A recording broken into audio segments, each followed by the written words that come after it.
Welcome to On the Soul's Terms podcast, a weaving of astrology, Greek mythology, and depth psychology. I'm Chris Skidmore, an astrologer, psychotherapist, and craniosacral therapist living in Ubud, Bali.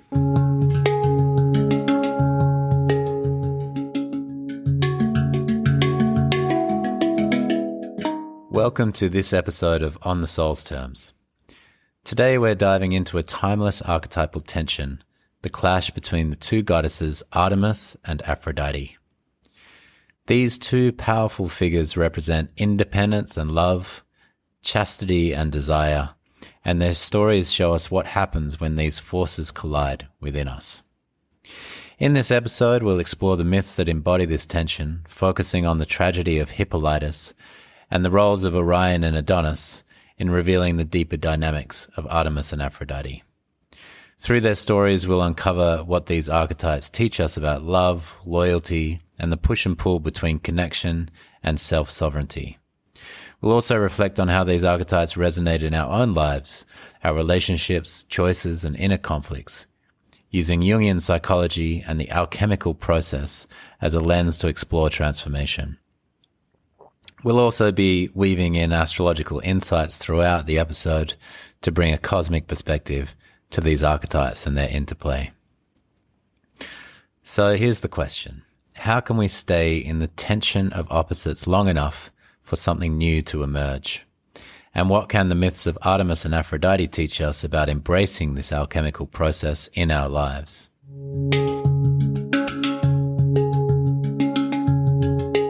I hope everybody's had a good festive season, and I welcome you all to 2025. And I hope that everybody's got some good dreams in store for the year to come. It's certainly going to be an interesting one astrologically, and I'm looking forward to getting down into the mythic layers of it as we go through the year. And one of the things that's happening in the sky in this period is the nodes that I talked about a couple of episodes ago with Cinderella. The nodes of the moon are beginning to shift. And if you use the true node system, those nodes will shift today. And if you use the mean node system, those nodes will shift on around the 29th of January, depending where you are. And so this is a very significant shift because the nodes are completing their 18.6 year cycle. And the south node in particular, we'll have a feel into today because the south node is moving from Libra, which is a sign ruled by Venus, into Virgo, which is a sign ruled by Mercury. And the tension point between these two is very interesting within the world of astrology, because if you put all 12 signs of the zodiac on a wheel, then once you get to the sixth sign, you're going above the horizon. And the sixth sign is Virgo, and the seventh sign is Libra. So the movement between Virgo and Libra is actually a very significant move.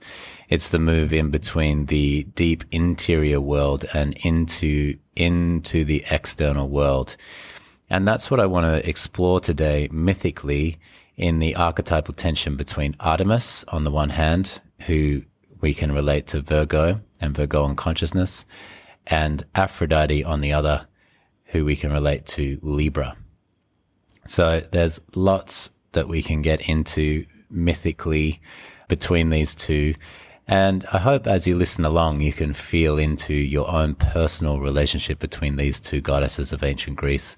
Ultimately, they represent two sides of a spectrum of experience. So when it comes to Artemis, as I said, she's very much associated with Virgo because she is one of the virgin goddesses, and she represents that part of Virgo that is, as I said, very much in the self-containment and interested in keeping one's own boundaries and striving towards order and connection to nature and connection to one's own nature as well, one's own human nature. But what she is not interested in is the connection to other humans. That's not really her place, or at least in the romantic and sexual, sensual kind of thing. All of that, therefore, goes over to Aphrodite. And Aphrodite, whose name in Latin is Venus, is everything in the related and sensual world, that world of connecting and participating with others, opening oneself up to love and to that form of connection. So yes, Artemis is that Virgoan consciousness, and she does have that bow and arrow, so she's really trying to focus the energy and not get distracted by that oppositional energy to Virgo, which is Pisces. She doesn't like that so much. She wants to stay focused. She wants to stay earthy, as is Virgo, the earth sign. And the other thing, that the other heavenly body that can be related to Artemis is the moon, because she is, in fact, one of the lunar goddesses. And she is the twin sister to Apollo. Apollo is the sun god, and Artemis is the moon goddess. In fact, in the story, Artemis is born first, and then Hera puts a curse down where all of the birthing process stops for Apollo, and Artemis, who's only just been born, has to go directly into being a midwife, as that is part of her nature. And so we can see that in her, that she is a lunar goddess, which the moon can be many things because there are so many goddesses associated with the moon. But in its Artemis form, it's a symbol of independence and protection and following the natural cycles. So as we can hear in Artemis's story, she's born absolutely ready for who she's meant to be. And it's said that on her, I believe it was her 3rd birthday, when she was just a small child, her father Zeus had her on his knee and asked her what she would like for her birthday. And she replied very clearly that she has 6 things that she wants. Number 1 is to be allowed to live without having to be distracted by love and marriage. So there's number 1. We can hear that her very first thing is to be separate from Aphrodite. In fact, in order to declare who she is, she declares that who she's not, which is Aphrodite. So we can see right from the outset that we have an archetypal tension here between these two goddesses. Number 2, she wants a bow and arrow, just like her brothers, Apollo. Number 3, a hunting costume and freedom from having to dress up like a lady. So you can hear in these first 3 things, she's a bow and arrow. You can understand that Aphrodite would never want a bow and arrow. There's just nothing she would be able to do with that except to give to her son Eros, because he might be able to make people fall in love. But I think that's a very different bow and arrow than the one we're talking about here. And rather than dressing up with lady clothes, which is very much Aphrodite, she wants to be beautiful and be seen and have people look at her. Artemis just wants a hunting costume and freedom from that. Number 4, she wants the job of bringing light into the world, and that's her lunar aspect here as the lunar goddess. Number 5, she wants 60 young nymphs to be her companions and to help care for her hunting dogs. So she's surrounded by women, in other words. And number 6, she wants all the mountains on the earth to live on. So there you go. She's very clear who she is, what she wants, what matters to her, and what really doesn't matter to her. So if we think about number 1, she doesn't want to be distracted by love and marriage. And number 3, she doesn't want to have to dress up like a lady. This is the real distinction between her and Aphrodite consciousness. So this is Artemis, and this is ultimately who she is. She has that connection to nature and to the cycles. We can hear the lunar element to this in the sense that she wants to bring light into the world, but she wants to bring it in through the night world. She already has her brother Apollo, who's in charge of the sun and the day world. But Artemis her main area is the night world. She wants to be in that connection to nature. She has the kind of heart that does have a protective heart as well. She wants to protect the weak, those who can't protect themselves. She wants to take care of the youth, especially young girls, and she wants to guide and protect them as they go through adolescence and as they come into their maturity. And that's why Artemis was often connected with those rites of passage and with those sequences in time where we move from one phase to another phase. So this is the Artemis paradigm that we associate with Virgo and with the moon. And given that the ruler of Virgo is Mercury, we may also see something of the mercurial here in Artemis, in that she may, like Hermes or like Mercury, she may be some kind of a guide, some kind of a figure who can take you from one place to another. And especially in her ruling over rite of passage, we can hear that as well. If we leave Artemis behind for a moment and we feel into Aphrodite, who is Aphrodite? Well, this is a very difficult one because there's really two Aphrodites, so we really have to start there. There was the one that was born during the clash of the Titans, and in that battle between Cronus and Uranus, Cronus, who's Saturn, cuts off the testicles of Uranus and throws them into the ocean. And when they land in the ocean, Aphrodite is born. So this would be the Aphrodite of the heavens, or Aphrodite Urania, the one who is born out of the oceanic. Just like Venus is exalted in Pisces, so Aphrodite is born from the ocean. And we can sense that is her element of being a figure of beauty and something for us to look towards, to dedicate ourselves to dedicate our lives to dedicate our craft, and to send love in her direction. But then there's another Aphrodite who was born from Zeus and Dione, which is kind of like the female form of Zeus. And so it's almost like Zeus gets caught in a bit of a narcissistic frenzy and gives birth to Aphrodite that way. That Aphrodite is Aphrodite of the people, or Aphrodite Pandemos. And that Aphrodite is much more in the world. And, we know from Aphrodite that she has a few different children. One of her main children is Eros, and Eros is just in the mischievous business of making people fall in love with each other. So we get a sense of who she is and what she is even through that. Now, in her story, ironically enough, she's married off to Hephaestus, and Hephaestus was like the lame smith god that lived in Tartarus, that was kind of rejected by the world and was crippled. And there was no way that Aphrodite was really going to stay with him, but it was like an arranged marriage. So during all of these days that she was married to Hephaestus, she had an affair with Ares, and essentially that's like Venus and Mars. And so you can imagine Venus and Mars in the sky, the two wing planets of the Earth. It's like those two coming together. So it's the ultimate in expression of polarity. But those two coming together was never meant to be necessarily a marriage, because it's just too fleeting for that when those two poles come together.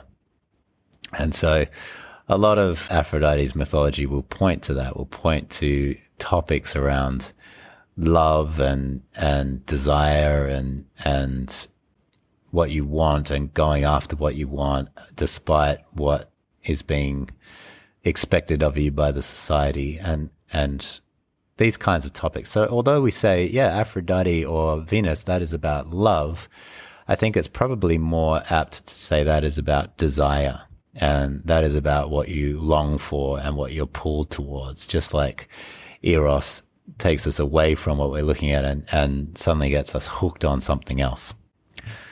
So the world of Aphrodite therefore is not necessarily just, finding relationship. It's just exploring desire, like exploring what we really crave. And that's why it's such a dangerous world out there, because some things that you crave are good for you and some things that you crave are definitely not good for you.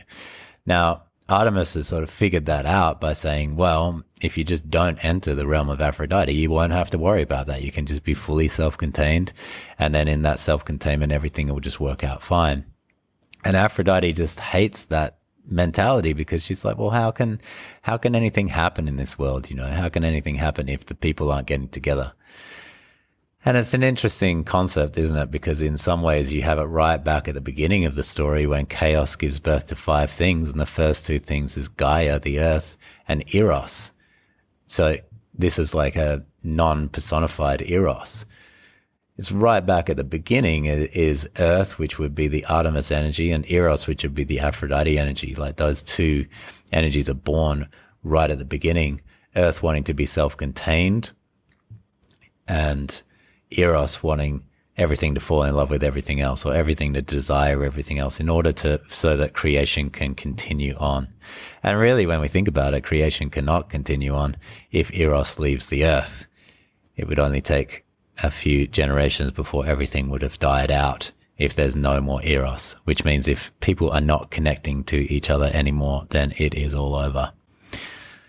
So what about these 2? How can we explore it a little deeper? I want to go a little bit deeper into the mythic here and have a look at particularly these 2 and love.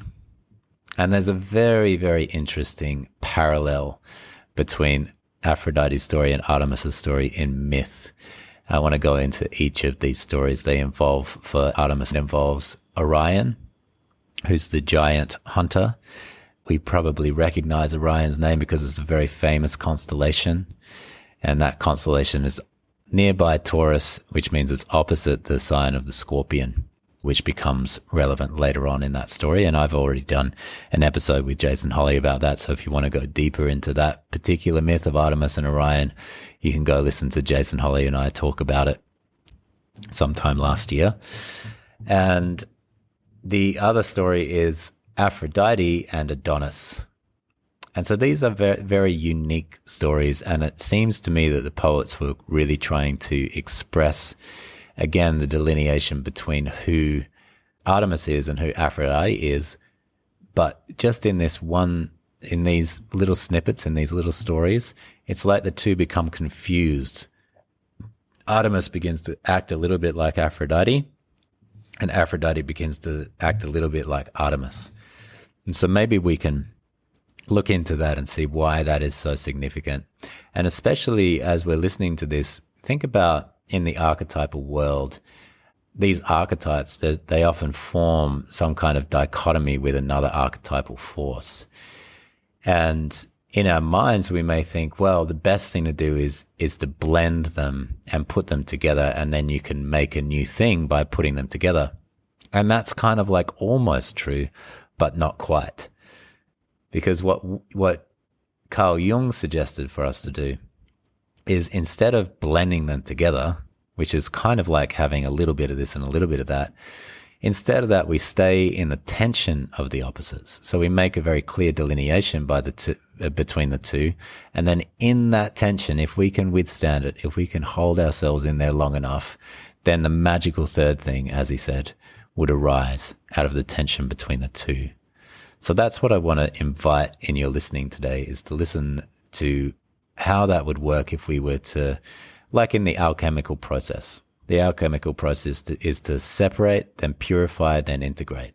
But first we have to separate. So we have to be very clear on these 2 substances that are here. Then we purify, which means we just put heat in there. We just add the heat, turn up the heat on the situation. And then we integrate after that. So in these little snippet stories of Artemis and Aphrodite, these are moments in their mythologies where they did not separate out between the 2 of them, and they started to behave like the other one. So I'll start with Artemis. And as I said, this is something you can go back and have a listen to if you like. It's in the archive there. You can go back and listen to Jason Holly and I talk about it. It's a fascinating episode.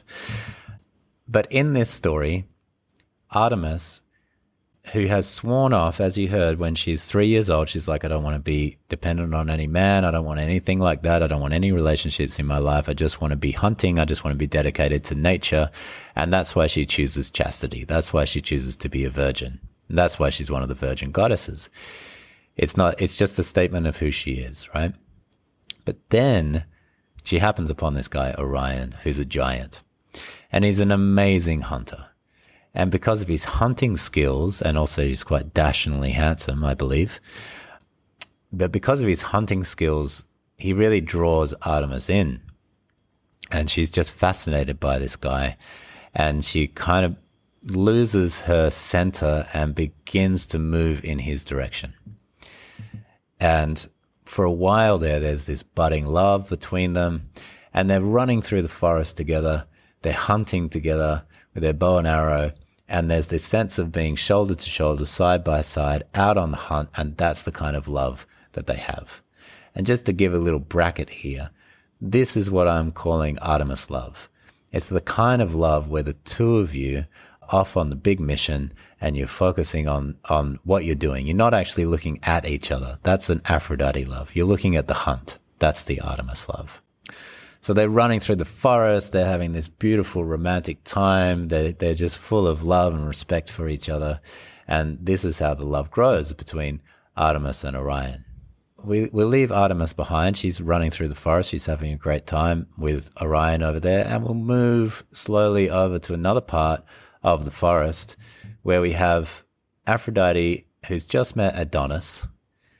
And I think even the word Adonis is pretty clearly synonymous with like extremely good looking man. And so I don't even need to explain who Adonis is really.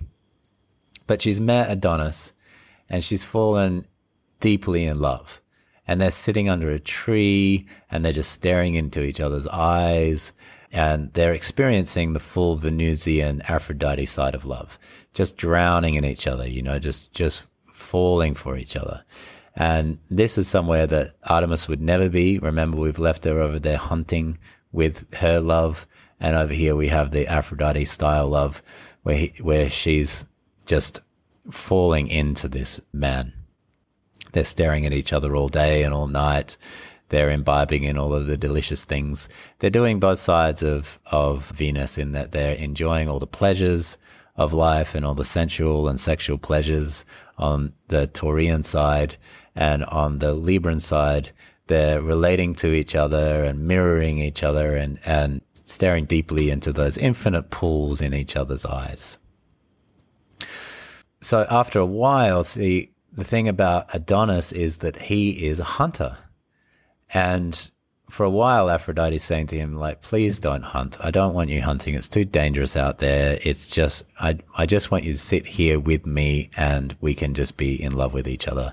And this is all you really need. But Adonis, by his very nature, is a hunter. And so he begins to hunt again. And what happens is, and this is where Aphrodite leaves behind her archetype and moves into the Artemisian, Aphrodite starts to hunt alongside Adonis. So there she is. She's in like ragged clothes and she's all disheveled and she's running through. And of course she's a goddess, so she can do all this kind of stuff. She just chooses not to because she would rather just be on the love train. But here she is running through and hunting with Adonis. And so now you can see she has become more like Artemis and Orion and less like Aphrodite. And we know when a goddess or one of these gods or goddesses, when they leave behind their archetype, usually something happens that isn't so great for them. And that is going to happen to both of them because Artemis, she swore off relationship, but now she's sort of in one. And Aphrodite, she'd sworn off the hunt, but now she's hunting. So over here with Artemis, well, her way of hunting is very much sustainable. So she is a nature goddess. She wants to make sure nature is thriving. And so everything that she does in nature keeps that in mind. And she never takes more than what nature offers her. But after a while, she realizes that as much as Orion is a great hunter, he doesn't have that particular sensibility when it comes to nature, and he's just killing everything. And the truth is that Orion has been sent out by the king to wipe out all wildlife. And that's just something that Artemis was unaware of. So this approach to nature where there's no limits at all, where she's just taking whatever he wants, is completely against the nature goddess's sensibilities and completely against everything that she's about. And she realizes if she lets him keep going like this, he's going to destroy everything. And so instead of letting that happen, she sends the scorpion, as I said, from the other side of the sky. She sends the scorpion to haunt him for the rest of his days. And so the scorpion is hunting Orion for the rest of the days. And so she's devastated because this love that she thought she was going to have with Orion doesn't turn out so good. Turns out he's a bit of a psychopath. She didn't see that coming. And then from then on, she swears off relationship. Now that ends up being a story where this poor guy, Actaeon, walks in while she's bathing, and she takes out all that rage that she had towards Orion. She takes that out on Actaeon, turns him into a stag. He runs out as a stag and his own dogs tear him apart. So yes, it's very vivid and it's very Greek. Meanwhile, over the other side, Adonis is running through and hunting, and he comes upon a boar. Now it's said there's a rumor out there in the mythological world that this boar belongs to Apollo, the brother of Artemis, and he's there to get back at Aphrodite because she corrupted one of his followers of his cult, and he couldn't have that. And so perhaps this is him as a boar, but that's just a rumor, we're not sure. But anyway, what we do know for sure is that a boar comes out and while Adonis is hunting and spears him right through the chest, and he dies a bloody, gruesome death. And Aphrodite is left there holding Adonis, weeping like you've never heard her weep before, and really lamenting this loss, and maybe also feeling that her foray into the world of Artemis has not turned out so positive. So from these stories, you can see when one becomes the other, it doesn't work out so well. And I think there's an archetypal wisdom to that. Of course, as the humans, we are not the goddesses. We are not the gods. We are not archetypal. We have to navigate the field in between these archetypes. And so for some help in how to do that, although it may help and it may just give us a few warning signs, but anyway, some help in how to do that, we'll look at the myth of Hippolytus. Now, Hippolytus is the son of Theseus, who's one of the great heroes of the ancient Greek world, the one who made it through the labyrinth because of Ariadne's thread, that very Theseus. He is the son of Theseus and an Amazonian. And the Amazonians were a tribe of women dedicated to Artemis and living fully Artemisian lives. They would cut off the right breast so that they could have more access to their bow and arrow. You may recognize them from such movies as the first Wonder Woman movie of the modern era, where there's a whole Amazonian tribe out there and they don't need men at all. This is where, if we took Artemis to the extreme, we'd arrive at the Amazons. So anyway, somehow they ended up being a child of one of the Amazonians and Theseus. And his name was Hippolytus. Now, Hippolytus had completely sworn off all forms of relationship because he was dedicated to Artemis, which makes sense because through his matrilineal side of his ancestry, he goes back to the Amazonians, so therefore it would make a lot of sense for him to be dedicated to Artemis.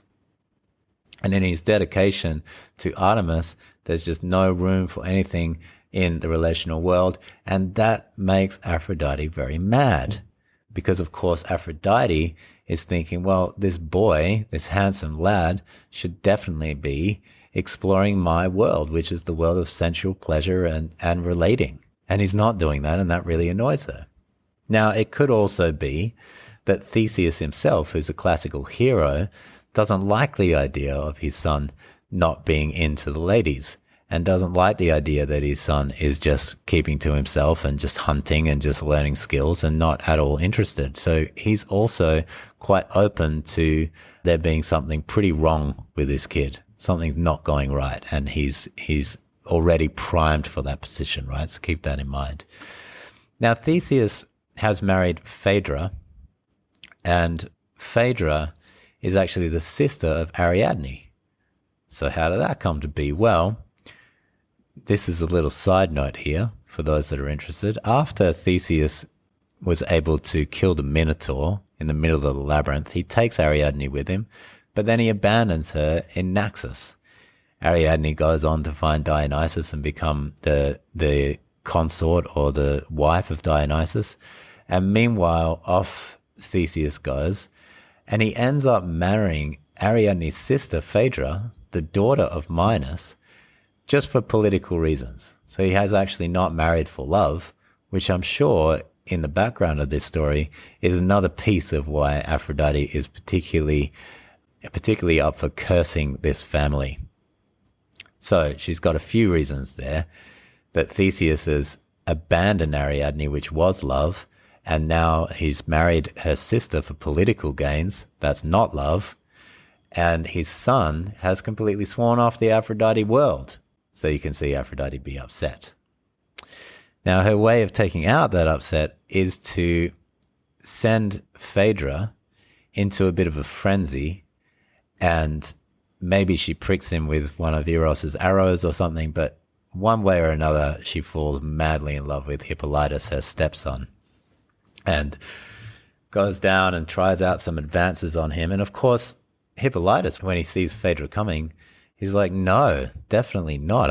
I want nothing to do with you. This is just not going to happen. So then imagine a few different things that are happening inside of Hippolytus's mind right here. Firstly, he's sworn off women generally, just drawn a line under that. He doesn't want anything to do with women anyway. And now his father's wife is the one that's actually coming onto him. So there's a few levels where he's really put off by this whole thing. So he says, no, I don't want anything to do with you. In this absolute madness, Phaedra writes a suicide note. And in that suicide note says, I'm killing myself because Hippolytus has raped me. And then she kills herself. And so then when Theseus finds this note, and remember, he's probably primed to be thinking that his son Hippolytus, there's something wrong with him because he's not into the world of relationality. So he sees this and he's shocked and he can't believe it. And he confronts Hippolytus. He says, no, this is wrong. I've got nothing to do with this. And he's like, oh, of course you'd say that. So without giving him a fair trial, without any potential for Hippolytus to argue his case, he demands that his own son is drawn and quartered. And what that means is that his 4 limbs are connected to 4 different horses, and they just all run in different directions. Now, it's said that Poseidon came up and scared the horses, and they all run in their different directions. And Poseidon, if you remember, is also connected to the labyrinth. This is the beauty of Greek mythology. There's just so many layers and so much texture to these things. But anyway, these horses, they tear him apart, and he's off to the underworld. He's killed by being completely torn apart. Now, if we continue to think mythologically here and not literally, this can be the inner experience of what happens when we're caught between 2 different archetypal points. And the archetype the archetypal tension we're dealing with here might be independence and relatedness, or freedom, the freedom of being alone and just with oneself, and the intimacy that happens when we're with another. So it's like the freedom and intimacy dilemma, where we can be like Hippolytus, torn apart in that. It happens in this particular story that Hippolytus has friends in high places, and because of his pure dedication to Artemis, who is the aunt of Asclepius, the healing god, Artemis asks Asclepius if he would bring Hippolytus back to life, even though he's been drawn and quartered. Asclepius is so moved by Hippolytus' story that he agrees to bring him back to life, and then so Hippolytus is put back together again and brought back. So if we sit with that as an archetypal motif, it's like the process of being dismembered and then remembered, when we feel completely torn apart, but the god of healing and the god of dreams, the god of being able to be in the paradoxes of life, is able to come back and bring us back to life. So it's somewhere in here, there's the idea that we can be torn apart by the oppositional forces of these archetypes, but we can also if we are able to see at a deep enough level, if we're able to dream deep enough, just like Asclepius wants us to, maybe we can even enter the Neptunian realm. We can also come back together again. It's something that happened in a craniosacral session I had just this morning. We were talking about these dissociative states that my client has been going through, and by working with some craniosacral therapy and some Chinese medicine and taking particular herbs, she's finally, after 4 years, feeling herself coming together again and really being able to feel her body again. And she actually brought this forward because I was talking about the dissociative state that was there before, and she used this beautiful phrase. She said, yeah, I'm learning to associate with my body again. So that would be the opposite of dissociation, is to associate with your body again. Just like the opposite of being dismembered is to remember. So we suddenly come back in and all of these parts get to be there again. And I think that's really the beauty of when we can work with the parts of us, because as I said, we are not the gods and goddesses. We are the humans that have to live inside of these tensional points of reality. If we are able to come to peace with our need for the Artemisian, which would be maybe a need for more aloneness, more freedom, more focus on your work and on the hunt, more of a connection to nature, and a desire to be more solitary on the one hand, and the Aphrodite on the other, which would be the relational field, enjoying sensuality, enjoying the pleasures of life, embracing one's desires and moving towards the things that one really wants and one really likes, and entering relationship and entering intimacy and getting all the benefit from that. If we are able to find ourselves in that tension, even if we do get torn apart, we can bring ourselves back together. But if we're able to turn up the heat, as Jung suggested, in that archetypal tension, we may find that magical third thing can arise. And as much as I'd like to describe what the magical third thing might look like or what it might feel like, I'd much rather not do that, because that can be a great disservice and a shutting down of your own imagination. But maybe we can imagine, well, what is it like to have a strong Artemis side and a strong Aphrodite side, and to have the two rather than tear each other apart like they did through Hippolytus, or fall into each other like they did when they became the other, which both of those didn't really work, right? What would it be to hold themselves as they are, but come into some kind of relationship between the two of them, some kind of heat, some kind of deep alchemical process to allow that third thing to occur and to be born out of that? And maybe that's the kind of thing where these two energies, they can begin to create and create and create, right? Like, I mean, once we get a creative solution to these things, they can become very fertile and very rich and very abundant in a way. So there you go. I encourage you to have a feel now into, if you know your chart, you could have a look, what do I have in that, like, where is my Venus, for instance? Even just looking at that, where is my Venus and where is my moon? And what is the relationship between your Venus and your moon, right? Now, also, you may look at what's in your chart in Libra or in Virgo, having a look at where your Mercury is as well, because that can work in between things. And there may be other signatures here that I haven't mentioned as well. But even if you don't look at your chart or you don't know your chart, maybe just feeling inside of yourself, what is my relationship to that independence, my relationship to nature, my relationship to solitude, and my relationship to freedom?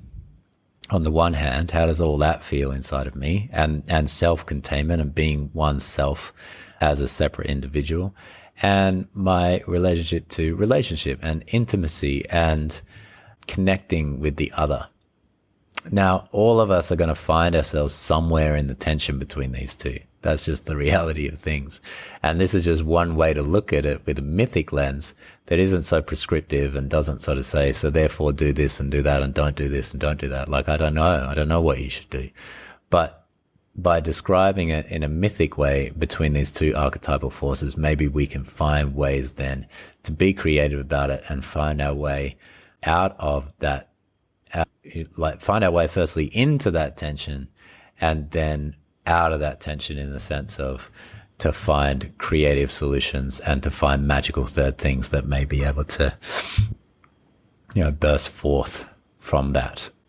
So yes, when I first came back to the podcast after my little break, I said that I would be doing more in the podcast about these archetypal tensions. And I had mentioned, I believe, Artemis and Aphrodite as one of them. So hopefully this will start off a new section of the podcast. I can never really know, because the podcast has definitely its own life, and I'm doing what it wants me to do in a lot of ways. But perhaps this will take us more into these archetypal tensions. And if you like that form of exploration of the soul, then this is the place for you. Stay tuned. Feel free to write me an email if you've got some reflections on this. Or I now have a YouTube channel. You can get in the comment section there. You can get onto Instagram, where I occasionally wander in and wander out. And yeah, I'd love, and if not, it'd be a fascinating thing for you to do, just some own reflecting on, and take to the journal or take to your artwork, and find ways that you might be working through these tensions within your own life. Because given that they're archetypal in one way or another, they're in all of our lives, they're in society at large, they're in our world, they're in nature, they're everywhere. All we need to do is open up our archetypal eye, and then we will be able to see it. And so hopefully this has helped you with that today. Thanks for listening, and I'll see you next time. Thank you for listening to On the Soul's Terms podcast. To support the show, please consider leaving a 5-star review, sharing with friends, or becoming a patron at patreon.com/onthesoulsterms. Until next time.